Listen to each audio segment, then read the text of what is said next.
mixed veg that you can have with rice, roti, naan, anything that you like. I'm going to teach you how to make vegetables which can be made individually or as a mix over here. So I've got a big bowl over here into which I'm going to add just a little bit of oil.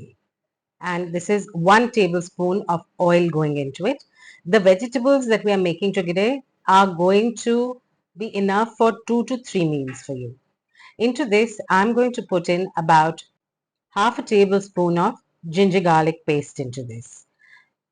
Now, let's add in some bay leaves. Now, this is optional. If you wish to put some whole spices, you can do that. If you don't, you can skip the bay leaf as well. Next, I'm going to put in some cumin seeds, that is zira powder, and I have put in half a teaspoon of cumin seeds, a fourth of a teaspoon of chili powder, maybe a little bit more. You can reduce it or increase it as per your liking. A little bit of haldi, 1/4 of a teaspoon of haldi to give the vegetables a nice color. And finally, half a teaspoon of salt, which is going to season everything. After this, I'm going to add some frozen sliced onions, which are easily available everywhere overseas, into this. This not only adds a little bit of mellowness, but also bulk. But if you don't like onion in your dry vegetables or you don't have it handy, you don't have to worry about it. This is one ingredient that you can skip if you want to. Now into this, all that I'm going to add is a green chili, because I like the flavor of green chili but not the heat. So I'm just going to snip this green chili into two and leave it in there. Right. Now it's going to go into the microwave for a good minute and a half. And we do need that long for all the spices, the ginger garlic paste, and the onions to start soften and cooking. Also, I'm going to speed up the video for this minute and a half so that you don't get bored. Additionally, I should tell you that I'm using a 850 watt oven over here, microwave oven, which is what you usually have in your halls of residences. But if you find that you have an oven of a higher or a lower wattage, all you need to do is increase or decrease the cooking time inversely. If that's confusing, use an online calculator to help you, or also you can refer to a PDF that I am providing in your course material. So after a minute and a half, let me show you what our spice mix and onion mix is looking like. You can see that the spices are nicely fried up and the oil has separated and the onions have begun to become soft. And this is looking really good now. To this, I'm going to add 350 grams of frozen mixed vegetables. So you can see there is cauliflower, there are peas, there are beans, there are carrots, and if you wanted, you could have some sweet corn. In addition to that, I've also got some potatoes which I had lying around, which were boiled. These are already cooked. I've peeled them and cut them into cubes, and I'm going to add this in as well.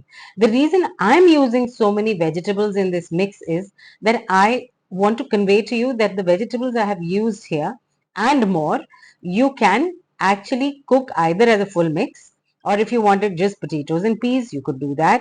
If you wanted just potatoes and beans, you could do that, and the method would be no different. So having said that, I'm going to now put this right back. I have given it a good mix. I'm putting it right back into the microwave oven for now another minute and a half. And once again, I'm going to speed up the video so that we just don't get bored sitting around waiting for these to cook.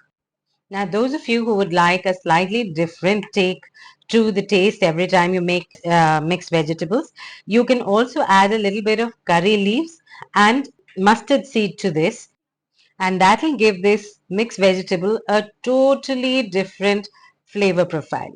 So with the help of digital fast forward on this video clip, we're nearly at the 1.5 minute point.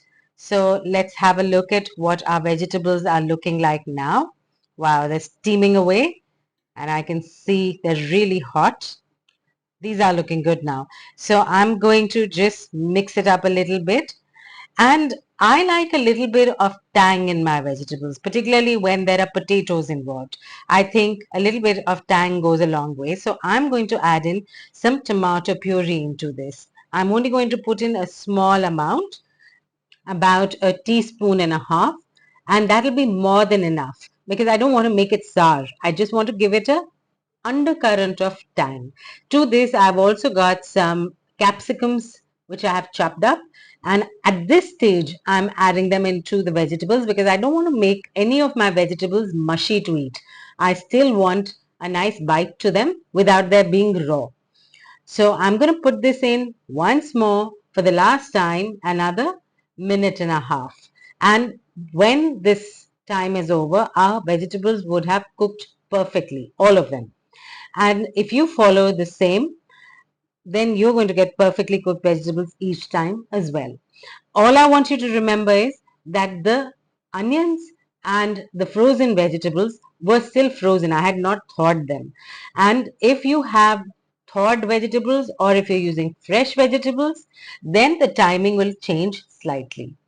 Having sped the video up again, we're at the 1.5 minute mark, and our veggies are now nice and ready for us to enjoy. So have a look at this. I'm going to just give it a nice stir to make sure that if there are any spices or onions at the bottom, I want them nicely mixed up into my vegetables. Now, just for aesthetic purposes, I'm going to add a little bit of chopped green coriander into this and also a green chili on top. So, could you not dig into this? In less than 5 minutes, amazing stuff.